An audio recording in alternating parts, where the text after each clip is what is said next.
Okay, so ang durian, nakita supply. But comparing last year, mas gamay lang din siya.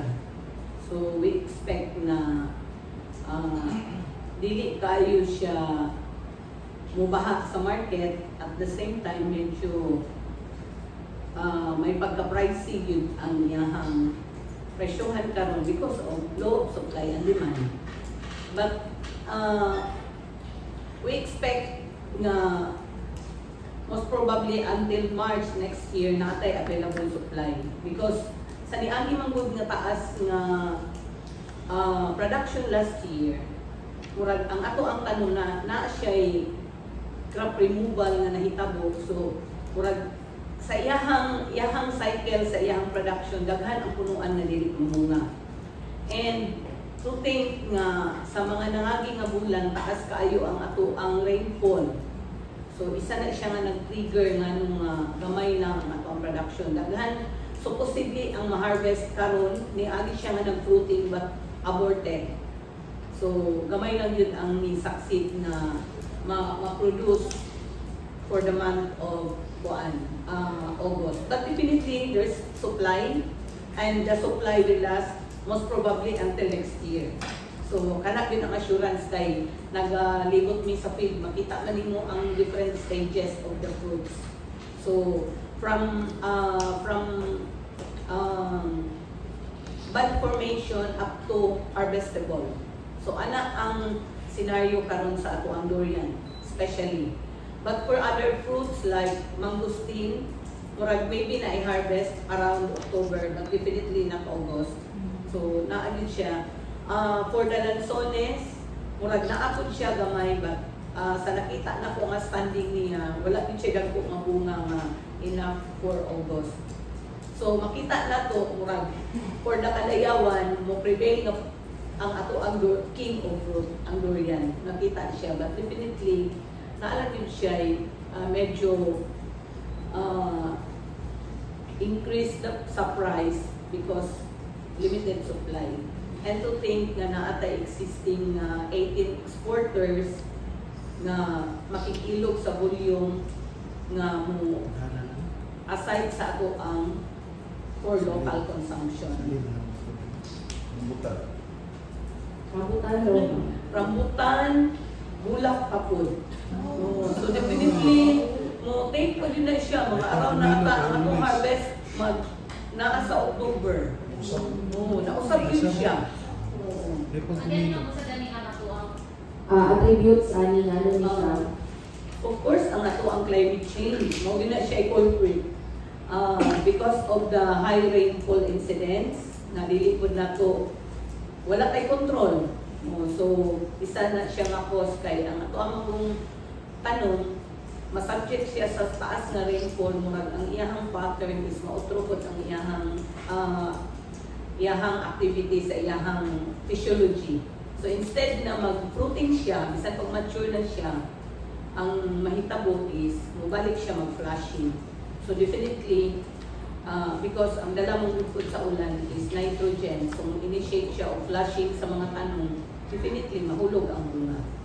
So muna siya ang physiological scenario sa ato ang mga tanong. Nagkagnaluya mo. Sige, but still, no, doon na yung supply. Yes, I supply. Dapat mo tayo other na fruits. So, ang nakita na ko karon nga daghan na marang, na santol, na guyabano, na nangga. So, that's the time siguro nga i-explore na to. Ang saging na to, barato kayo. So, isa na nga pwede na to siya nga kuan. Kana siguro akong i-festival. O kana diya mo. Muna akong banatan ng kahon. Actually, nutritious din diya kayo ang saging. So, sana siya ang magdili kayo na ginatagaan ang priority. But for now, dako kayo ang ato ang production for banana. So, you can take the opportunity na kana ang ato ang lampakan. Sa pricing mo, kung low ang wala. Karon murag medyo kuan din siya, farm gate price kung sa kuyat ka na sa 100. So other varieties mag-range na siya 60 to 80. Farm gate price nga kung maabot na siya diri sa downtown, times to din na iyahang amount because of the logistics and other costs nga i-incur sa insaang Manila.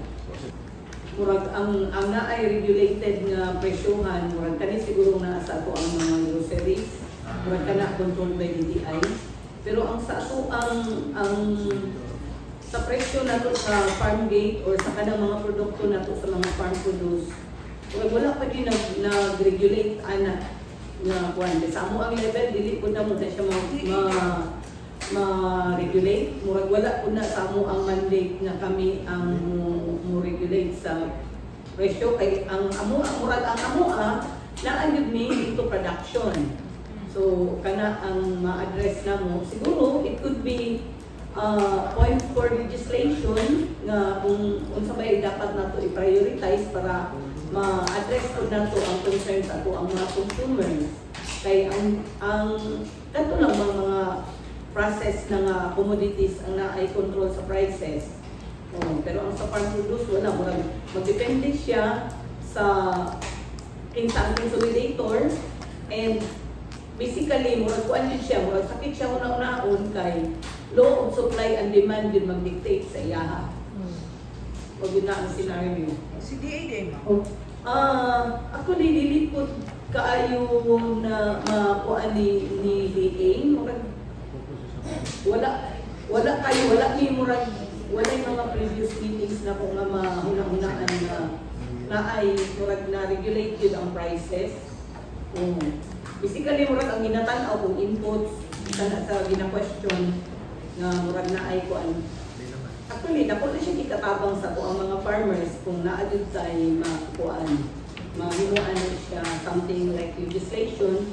Pero ang isang problema manggod, murag dili din nato ma-forecast kay ang ato ang production dependent gid ta sa ko ang climate. Ma'am, naman dito shortage karon sa mga variety or ang mga ubang variety sa durian, especially durian. Mo mo na ginaani diri sa mga tourists o uban pa mga local and foreign like. Unsa may lain nga substitute nato ma'am kung makasuggest ka kung naaman aside sa durian na ginaanian diri or nawag tay mga daghan nga mga seedlings like pomelo na mention ko na and mangosteen daghan ba ana? Actually, naapaan ng pomelo, naabot na. Ang karon lang, wala problema, standing crop ng ato ang mga klase-klase ng prutas. Ang pinaka-critical lang yun is, ang season na wala ning tulong during nakadayawan. So, as I mentioned earlier, ang available na tudo, naa ang durian, but we can explore. Like ang mga Taga-Luzon, gusto nila ang marang. So, available ang marang. So, pwede na nato. Ang jackfruit. Ang jackfruit is mas barato and dili mo din ma-discount ang iyang nutritional value. Then, we have also saging. And karon, kung makita nato sa market, daghan pud ang mangga. Pero, medyo taas-taas po siya ang price. So, naay mga kuan depende sa grading, naay mga medyo barato. Pero murag ang mangga manggod, mas shorter siya o time duration sa iyang harvest. So, dili siya ma-prolong, mas ma-prolong ang pomelo. So, kanang ang mga prutas, available na siya nga pwede na to. Murag ang basically mawala yun sa scenario karon nga dili yun na to siya makita for August. Kana yung lansones o ang rambutan, mangustin o kana sila. Ma'am, of course, na-mention nato na durian nato will be available gihapon but not to what we are expecting na abunda. Ano ba tayo number or like pila ka buok lang bang months na kung na-expecting ma'am na makuhaan nato for the August season, considering na na-mentioning earlier that napatay mo hindi mag-export. So, are we expecting na kanin mo na siguro hindi mga class A ako ang hihinga during the festival? Kung comparing na to last year, gamay lang din ang ato ang volume karon. So, dili ko makahatag og exact figure kung estimate as to volume kay murag first week pa man gud sa first week pa going to first week of August pa. So usually ang ato among planting pud sa durian is naka-kuan siya. Ang iyang ripening is according to elevation. So doon naa sa mga existing area na ay harvestable pero dili siya mo timing because ang gina-harvest during August time is naa sa lower elevation. So ana ang dagan sa ato ang fruits. So dili nato siya murag makwintada nga wala pa gyud nato actually nakuha na nga kung ingon ta nga mo harvest karon ang tubok area. Pila man gyud iya ang volume tanan nga makuha ani kay bisan may ingon ta nga low elevation sila like tubok district. Lain-lain man pud siya og elevation range. Dili tanan sila uniform. So yun ana ang dagan. So isa na siya nga factor nga nung mamutaas mo prolong ang ato ang harvesting season. So ana ang kuan. Ma'am, kanina sa since na-mention niyo, how about our mga neighboring areas na maka-expect na siguro durian from them para siguro to kakal kung baka ito actually kung murag mga previous years murag nadugan ang Davao City mo import to neighboring provinces. Karon murag same scenario ta. So maliit ta kung ang Kidapawan na ba sila'y mahitabo, mapahigayon na inahapong murag, isa na inahap, murag harvest festival mo sila. Kay, wala juga, murag, wala kay makita dyan because of kanang, ato ang taas, murag throughout Philippines mangod ang taas kayo nga rainfall. Then, kung tanaw na to, ang mga prutas, na lang rin majority na siya sa Region 11, sa Barm, kaning mga duo lang sa tuang and so Sargent. So kada sila tanan ng mga area wala pwede produce kay kun ana kadaghan. So nasa na ako. Na-mention niyo nga ang Kidapawan nag-expect na po pwede ba tama. Aside from Kidapawan po, are there any LGUs or areas that we are expecting pwede tama mag-durian from them? Actually kita man gyud ang pinakadako production sa Davao Region. Pero throughout Davao Region, murag wala yun tayo wala pa. Pag-ulang ko nag-agi banda sa may De Oro. De Oro is one also of kanang pinakadako nga producing area pero wala ko'y nakita kayo mga prutas. Mas daghan dito, murag nakita na ko along the highway ng mga displays is nangka. So, as to durian and kaning typical na fruits during kadayawan, wala po.